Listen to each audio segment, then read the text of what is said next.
I'm testing audio levels because we are about to go live here in 12 minutes or so. And hopefully you can hear me.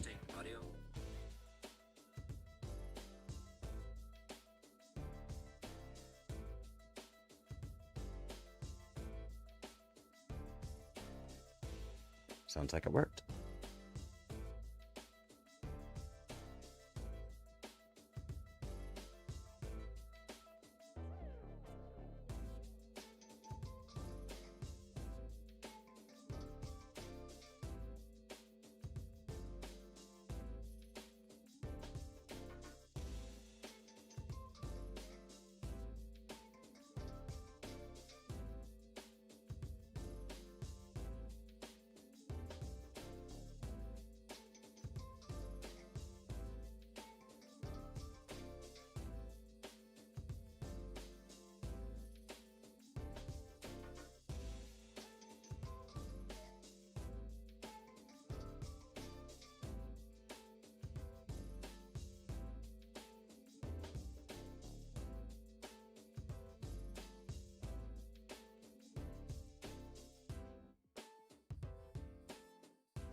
Hello and welcome to today's live stream of a reading of the General Theory of the Translation Company.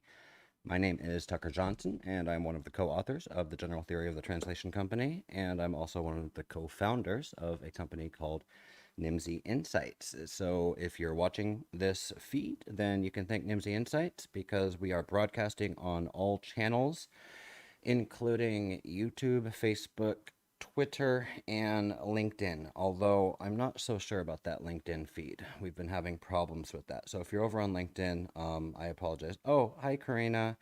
Karina just messaged from LinkedIn. I hope that you can hear us okay, Karina. If there's any problems, just let us know, and we'll bring that up. Um, and I'll put the comments in here so that you guys can see them as they come up.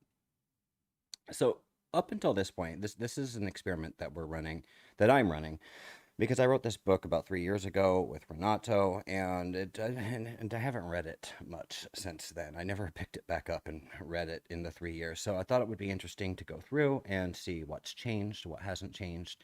We wrote this book to be timeless, so in theory, not much has changed, but we're finding out together. I've learned a lot over the last 3 years working at Nimsy Insights, because basically for the last 3 years, it's been my job to learn more about this industry, which is super cool. So I have even more insights now after writing this book, but I'm not going to do a second edition. No way. So, in previous sessions, we went through the introduction and we explained what is the general theory of the translation company, with the market influencer evaluation, the 7 support activities, and the 3 core functions. We went through a brief introduction of that, and now we're getting into an overview of the language services industry as a whole. And where we left off last time, we were talking about niches, niches, however you want to say it, in the industry. It is a very fragmented industry. When we're talking about translation, when we're talking about the localization industry, we're not talking about it being fragmented. We're talking about it being pulverized. There are 4 reasons that we're going to get into in the book. I don't want to get ahead of ourselves here. So today we're going to tackle this section on defining our niche, and we're going to go over what are some of the main categories of players in the language services industry and in the language services value chain. And that's what we're going to go over today. So without further ado, we'll switch over here into reading mode here. And I have, as always, my handy dandy iPad, which, oh no, probably helps if I turn it on. The General Theory of the Translation Company is available in ebook format if you're a Kindle person, if you like your Kindle. It's available in ebook format, it's available in PDF, it's available in print. We have lovely hardcover and softback, paperback, and hardcover versions available in most markets around the world on major online retailers. It's available on Amazon, Barnes & Noble, all of that good stuff. If you're a current Nimsy client and you don't already have a copy, then I ask, why not? Reach out to us, info@nimsy.com, and we'll make sure to get you a copy of this book. So for those of you that are following along at home, we're starting on page 23, at the bottom of page 23. Hi, Sarah. Thanks for the shout out to Sahida. Hopefully she can join us. He can join us. Hopefully they can join us on this stream. If you guys have any questions, you're watching along, or if you disagree with anything, let me know. Without further ado, though, let's dive right in here. Defining your niche. You are holding this book, so you either already know or you are about to find out that the language services industry is a complex and dynamic environment. Specific demands originate with the LSBs, and in time, specialized services are developed by entrepreneurial-minded companies to meet these demands. This is one of the reasons the language services industry is so fragmented. It would be impossible for any one company to meet all of these demands on their own. The largest players in the industry, too, aren't able to do this, and they rely heavily on their supply chain to supplement their own services. And here we have in figure, it's not a figure, but the definition of a niche here. And it goes through, we're on page 24. It goes through several dictionary. This is like the actual definition from the Merriam-Webster, I believe. So a recess in a wall, especially for a statue, something such as a sheltered or private space that resembles a recess in a wall, a place, employment status, or activity for which a person is or thing is best fitted. Give the example of she finally found her niche, right? A habitat supplying the factors necessary for the existence of an organism or species, the ecological role of an organism in a community, especially in regard to food consumption, and F, and this is what we get to here, is a specialized market, and that's the usage that we're talking about in this book, a specialized market. But we included these other definitions in here because they all kind of relate to a specialized market. A habitat supplying the factors necessary for the existence of an organism or a species. If we change organism or species to translation company or freelancer, whatever it may be, then that definition fits quite nicely, actually. So that's why we left those in there. Let's move on. In this environment, there is a lot of opportunity for new or growing LSPs who are able to successfully carve out a niche for themselves. By specializing in a certain area that is in demand, they can lock themselves into a guaranteed revenue stream. See more on niches here. Well, I think that was supposed to be above that. If you are currently already working in the language services industry, then your company may have a very specific niche. If so, then the examples used in this book and the stories we tell may not relate to your experience 100%. Now, we throw this caveat in here because there are certain generalities, there are certain commonalities in the language services industry, that certain universal truths, but they're not really universal. They're generalizations. And we talk a lot about generalizations in this book because out of necessity, because we can't get specific into specific details because this industry is so fragmented and there's so many different niches, right? So I put this paragraph in here to basically say, hey, if if you disagree with some of the examples that we use or they don't line up with your experience, that's okay. They're not going to. Not everything's going to line up with your experience. So now let's look at the key players in the industry and how they can interact with each other in the language services value chain. Oops. I think I need to fix my camera here. Oh, sorry about that. All right. Language services buyers, LSBs, and language services consumers, LSCs. We will start our discussion at the top of the language services value chain by looking at the buyers and consumers of language services. We make a distinction between LSBs and LSCs. The LSB is the ultimate purchaser of language services, and the LSC, as the name suggests, is the ultimate consumer. We don't need to spend much time talking about LSCs because it is a relatively simple concept. In today's global economy, LSCs make up roughly all of the GDP of all of the global economies. In other words, we are all LSCs. You, us, the guy next door, the guy who sold you this book, your marriage counselor, everybody. Unless you are living off the grid, deep in Appalachia, subsisting on creek water and squirrel meat, with a social life that consists of drawing feces on pine cones and hosting imaginary tea parties, I guarantee you that you have consumed the end product of the language services industry, which is to say, if you've ever had anything that was translated, imported, designed in another country, you are an LSC, which is to say you are a language services consumer. So there. Language services providers and contract language professionals. Next section. Many have heard the term LSP before. It stands for Language Services Provider or Localization Service Provider, depending on who you ask. Generally speaking, this term will apply to any company in the language services value chain that adds value either through directly providing language services or by managing vendors of language services.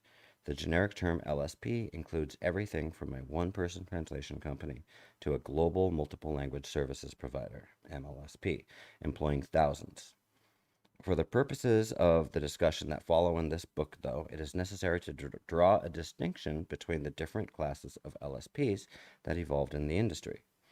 In the past decades, we have seen translation companies grow from small regional agencies to large multinational enterprises, giving birth to massive multiple language service providers, MMLSPs. Much like the rise of the dinosaurs at the beginning of the Mesozoic era, I'm sure I had to Google that when I wrote it, this phenomenon did not happen overnight. Aren't you impressed with our dinosaur knowledge? No, not really, because Google exists. Back in the days when Renato was inscribing his translations on stone tablets, LSBs would typically work directly with translators by hiring them internally or engaging them directly as freelancers or contracted language professionals, CLPs. Just like with the dinosaurs, though, a slow evolution occurred. Over time, some of these CLPs evolved into single language service providers, which evolved into regional multiple language service providers, or MLSPs, and eventually into MMLSPs, the Tyrannosaurus rex of the localization kingdom. Evolution doesn't occur autonomously. It is shaped by changes in the environment. The evolution from CLP to MMLSP was driven by the changing demands of the customer and other external market influencers. In our example, the MMLSP represents the end result of this process and is therefore the most evolved, but is no more important than any other players in the industry. It may seem like the king of the jungle, but it is only one player in a delicate ecosystem that is heavily dependent on other buyers.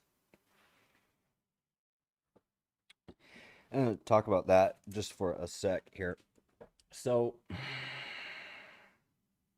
I want to be careful here because when we look at this picture, and let's go back to this picture here. You see this? We've got this um, like evolution, this very cliche, monkey, which is not even true. This isn't how evolution works. It's just generally accepted. It's a cliche depiction of evolution from a monkey into a fully formed Homo sapiens. And we use this to represent the language services industry. If I had to do this again, I would choose a different picture. I would choose a different example. Why? Because it's easy to see in this picture um, how it could be depicting translators at the bottom of the language services value chain as less evolved as the big corporations, the Moravia and RWS, Lionbridge, we localize.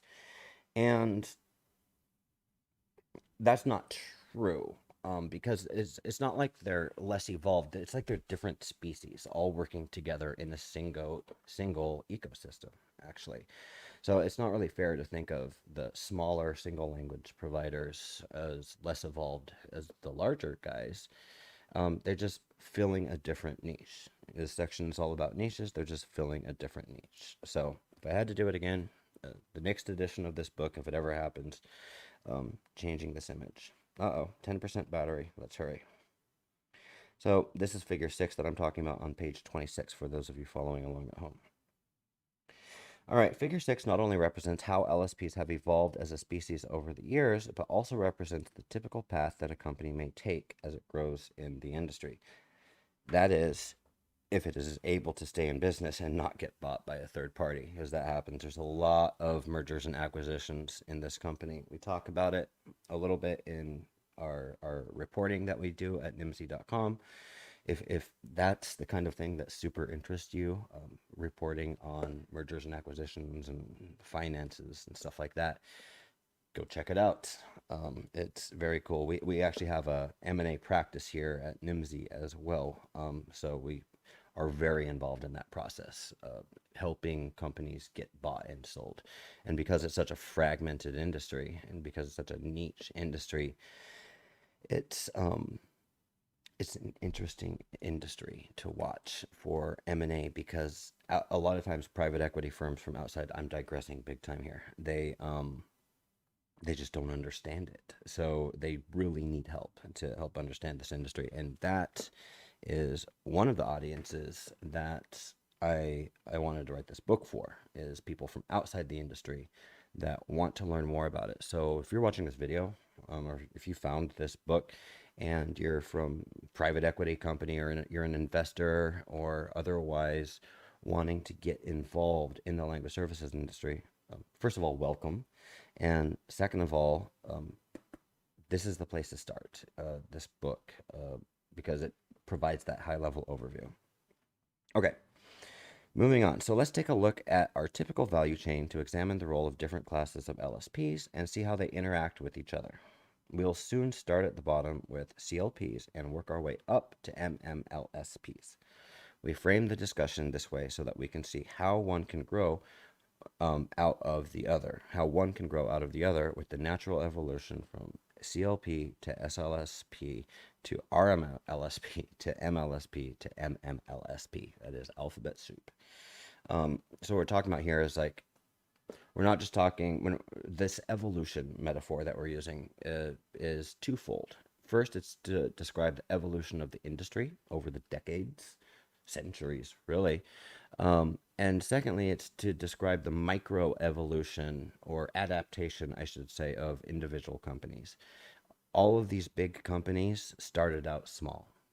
And most of the big companies out there today, most of them, started out with a translator who then hired a reviewer and another translator and another reviewer and bought some business cards and became the CEO of a company.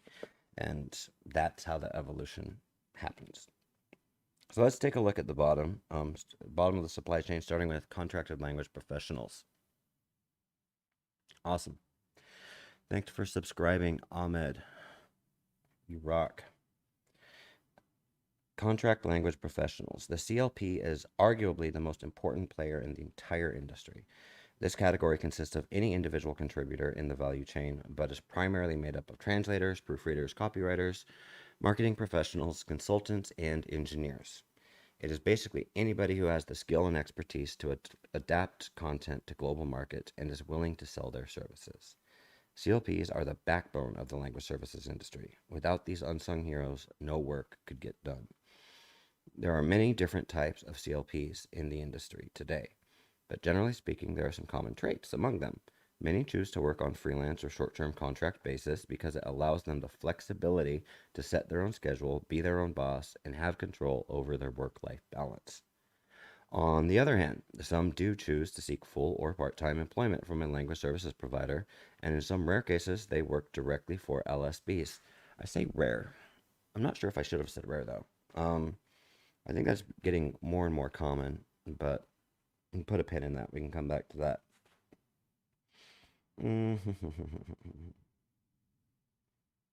I should stop doing commentary in the middle of paragraphs because then I lose my place.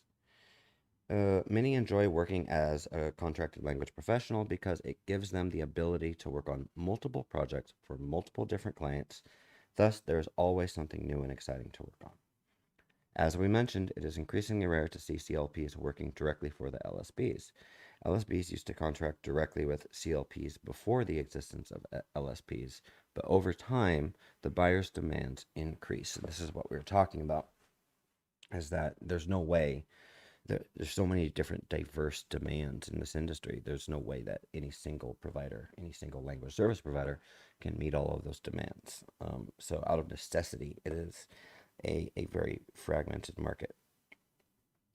LSPs began to require more complex services such as project management, engineering, which was outside the scope of most translation professionals. So the industry evolved to meet these needs. Some CLPs, contracted language professionals, freelancers, chose to remain as individual contractors. Others chose to grow along with their clients into LSPs. So this is an industry where you can start as a translator and get some clients and grow with those clients. And as your clients grow, they send you more work and you grow your business. That's what it's all about. The topics discussed throughout this book will be valuable to any CLP. If you are a CLP who is passionate about your work and enjoy the freedom that comes from freelance work, this book helps you better understand the larger marketplace in which you are operating. It gives you the knowledge and the confidence you need to work for more interesting clients and make more money doing it. If you are interested in growing your business into a SLSP, a single language service provider, or multiple language service provider model, this book can help you with that too. So that's about the CLP. So starting down at the bottom, moving up, let's talk about the single language service provider, or SLSP, also called SLVs. I hear that a lot, a single language vendor. I don't like to say vendor though, because a vendor implies a very transactional relationship. And in my experience in this industry, the client vendor relationships are not transactional, but they can be. Like I said, it's a very diverse industry. Just in my experience, it's more of a partnership model than a transactional model. Hi, Ahmed. Thank you. I just saw your comment. Welcome. Okay. Single language service providers. Do I have the comments up? You guys can't even see the comments here. Let's put that up there. Single language service providers. Imagine you are a freelance translator working directly with a hot new computing company back in 1980. This promising new client of yours seems to be growing rapidly and soon has much more content than you can handle. You could A, try to translate faster yourself, or B, hire some junior translators to increase your capacity. If you choose option B, then add a percentage to the rate you are charging to the client, and you eventually have a team of 20 translators working for you and are making a profit from the business without having translated a single word yourself. This is exactly how the first single language service providers came on the scene, and it was all in response to changing, read, increasing client need. Single language service providers constitute the bulk of all translation agencies in the world, assuming, of course, that we are including one-person operations, which are basically contracted language professionals with a business license and better branding. This is largely because it is one of the most sustainable business models in the industry. It is a happy medium between the risk of being an independent CLP and the overhead of managing dozens of languages like an MLSP does. It's with this in mind that we decided that a lot of the data and ideas presented in this book will be directly relevant to SLSPs, both large and small, new and old. My voice is cracking. Quick water break.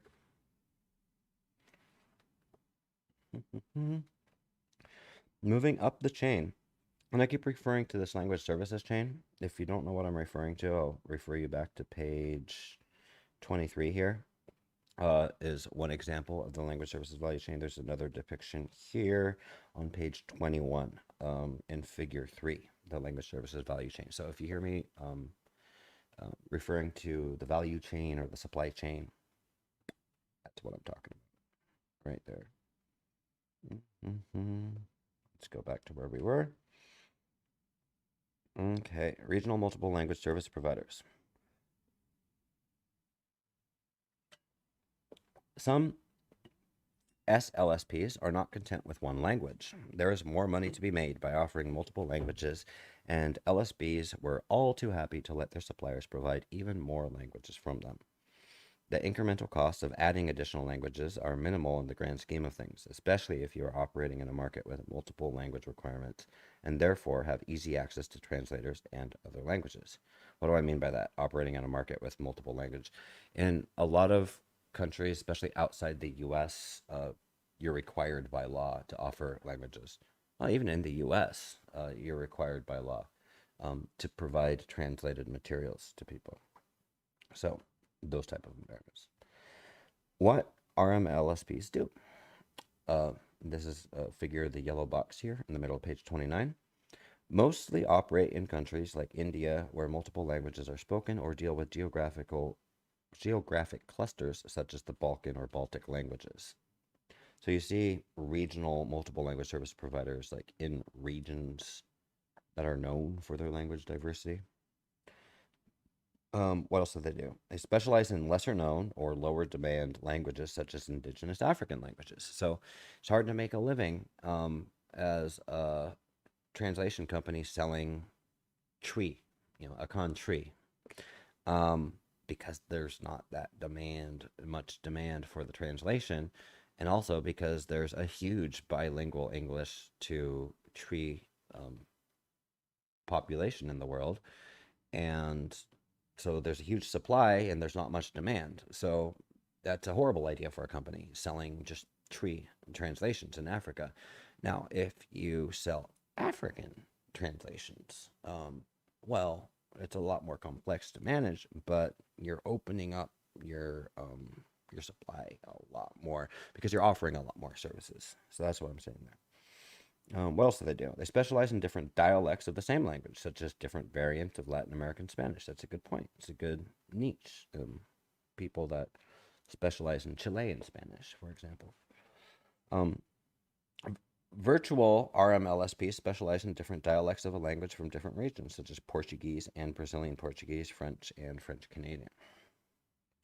RMLSPs came on the scene as soon as the technology and infrastructure was available to support such a business model.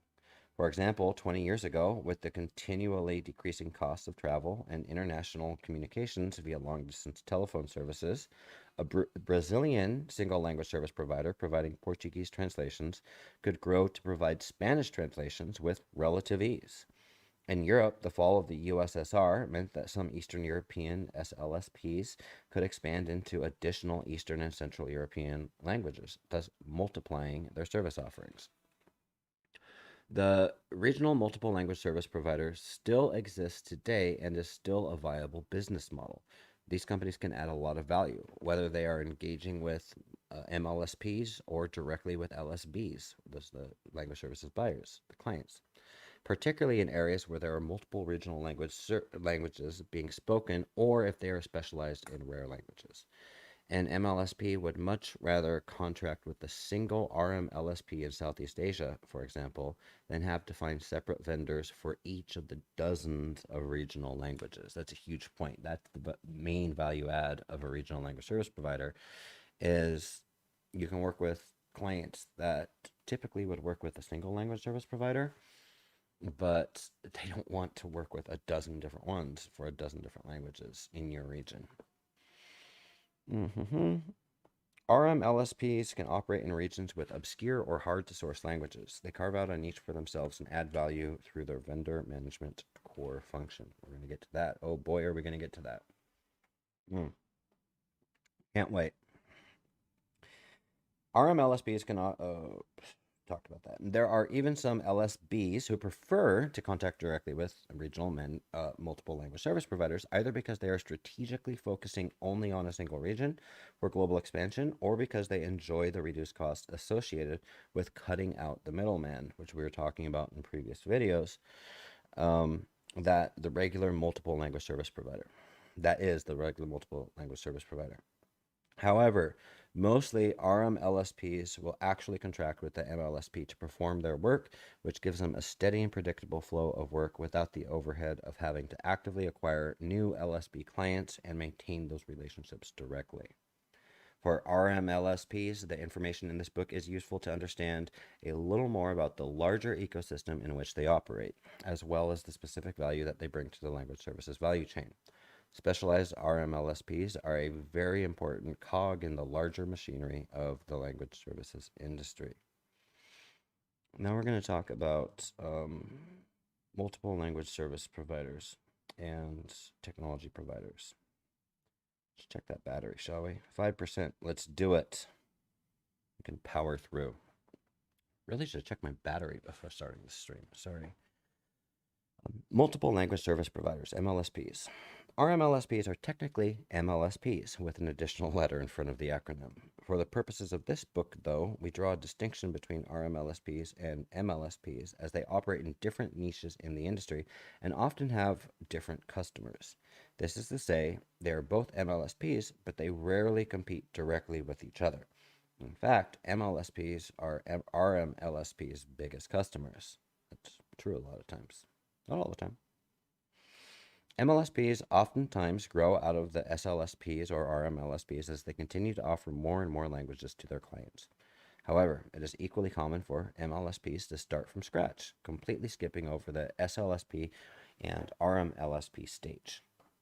As we discuss later, there is really no barrier to entry in this industry, and anybody with a computer and a willing customer can become an MLSP from scratch. That's true. You can start a multiple language service provider company today. You just need a computer. You need a computer and a client. That's it. You just outsource. You just project manage it. You mark it up. So that is very true. The key distinguisher between MLSPs and other LSPs is that more and more LSPs are almost universally deciding to work exclusively with MLSPs rather than either with smaller LSPs or directly with translators. This is part of the larger trend in the industry over the years that has moved translation from a local to a global industry. Hmm. Okay, so let's talk about that. Because at the time of writing, I was absolutely convinced of that. And I still think that's true to a large extent. We've seen a lot of consolidation of supply chains happening in the industry, particularly for very large localization programs, because they don't want to manage a bunch of vendors. They want to manage one vendor. They want one throat to choke when things go wrong. They don't want 100 throats to choke because then they don't know who to choke.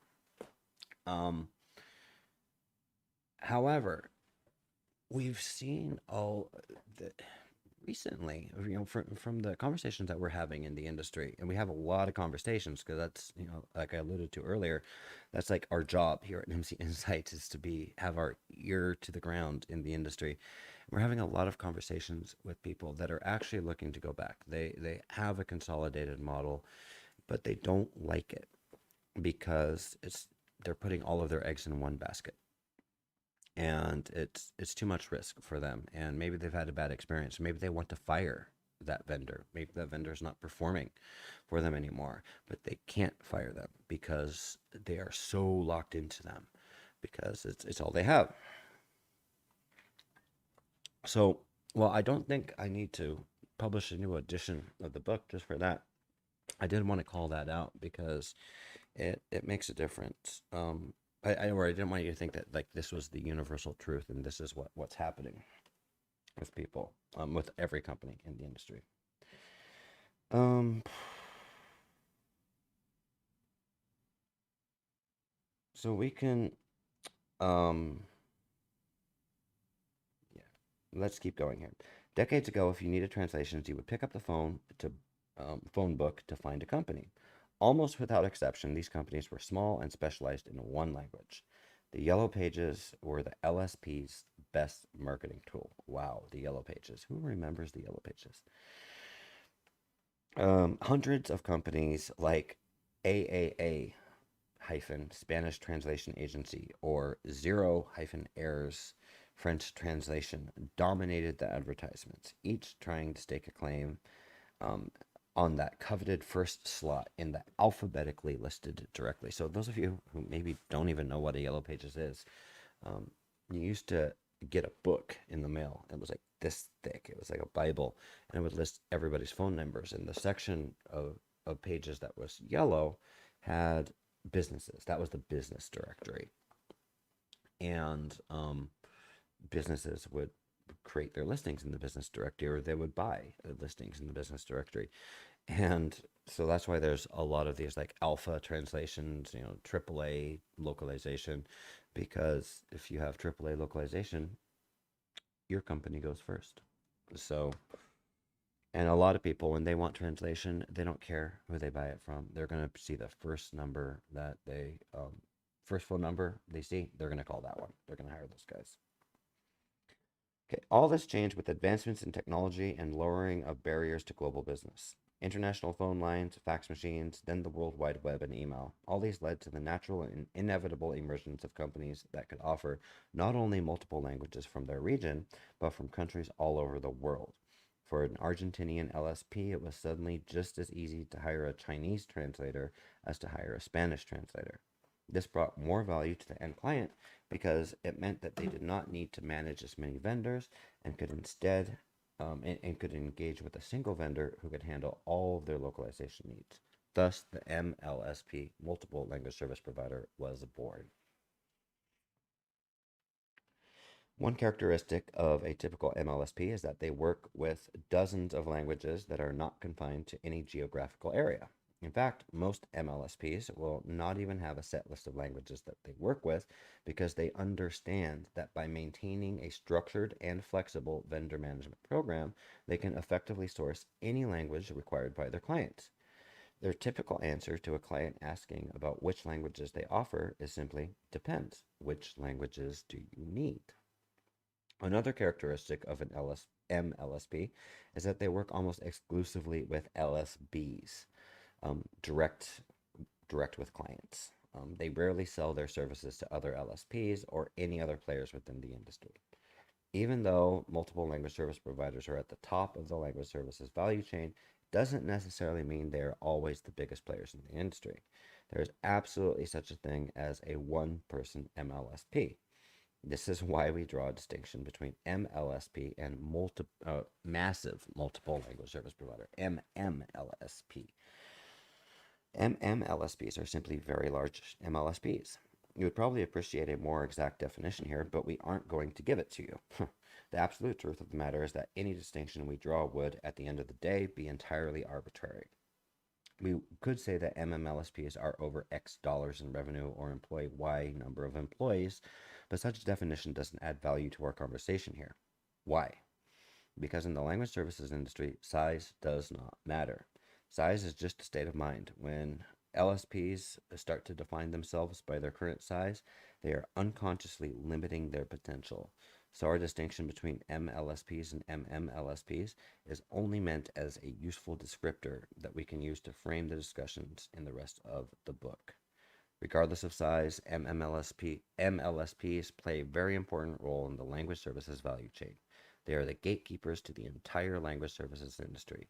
9 times out of 10, when an LSB approaches the industry for language services, they approach an MLSP. No, it's also because they're the ones with the biggest budget for sales teams. Throughout this book, we use many examples to illustrate different concepts, and a disproportionate amount of these examples focus on the MLSP. This is chiefly because the MLSP is the player in the industry that has both a relationship with the LSB, the end customer, or the buyer, as well as other players from RMLSPs to single language service providers to CLPs. Therefore, it's useful to look at MLSPs as examples when illustrating points that take the entire language services value chain into account. So essentially what I'm saying here is a lot of the examples in this book are using MMLSPs. And the reason for that is because they're very great to use. They're a very great test case because they deal with clients, they deal with all of the other players in the industry. Whereas, like, if we use a single language service provider as an example, they don't always deal with the client. So it's not that great of an example. It's not as flexible of a tool when doing examples. 2% battery. Let's go. Language technology providers. Last but not least, LTPs provides technical support. I need to fix that camera. I apologize. Language technology providers provide technical support that allows other types of service providers to do their jobs more efficiently. These LTPs are largely outside of the discussions in this book, but are an important part of the ecosystem and therefore deserve a mention here. Language technology is constantly evolving and improving, and LTPs play an important role in this process. Undoubtedly, changing technology is one of the most important market influencers in the industry. However, in this book, we are going to refrain from diving too deep into the different types of language technology that are driving this change because our attempt here is to write a book that is general enough to be useful to everybody. If we were to conclude a current analysis of today's technology and its impact on the industry, this book would certainly be out of date within a matter of months. That is how quickly this specialized field is evolving. We discuss the LTP's role in greater detail in subsequent chapters, where we look at the effects technology and innovation have on market influencers. The role that technology plays in an LSP's support activities, and how technology can be used to augment the value added through core services.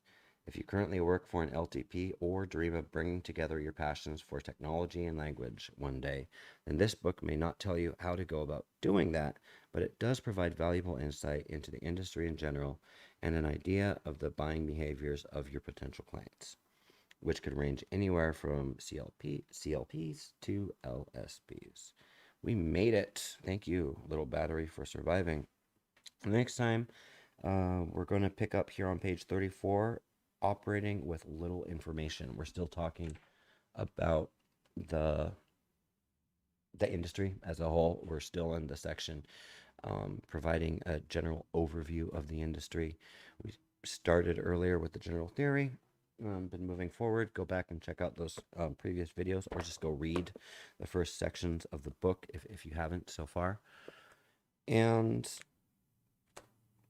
yeah, we're gonna cut it short now because that's a really good place to stop. And it's my mouth is hurting because I had oral surgery this week and had like 5 teeth taken out and a bunch of bone grafts, and I should not be doing this. And I guarantee you my team members are going to make fun of me if they see me doing this live stream, but too bad, I'm doing it. But time to go take a Vicodin, I think. So with that, take them if you got them. For those of you with Vicodin at home, enjoy. And for those of you here in the US, I hope that you're having a wonderful day off, resting, staying safe, staying sane, celebrating Veterans Day. I'll be back in the office hopefully tomorrow. Recovery continued. So thank you for joining me. Until then, you can drop me a line at tucker@nimsy.com or reach out for general inquiries at info@nimsy.com. So with that, we'll see you next time.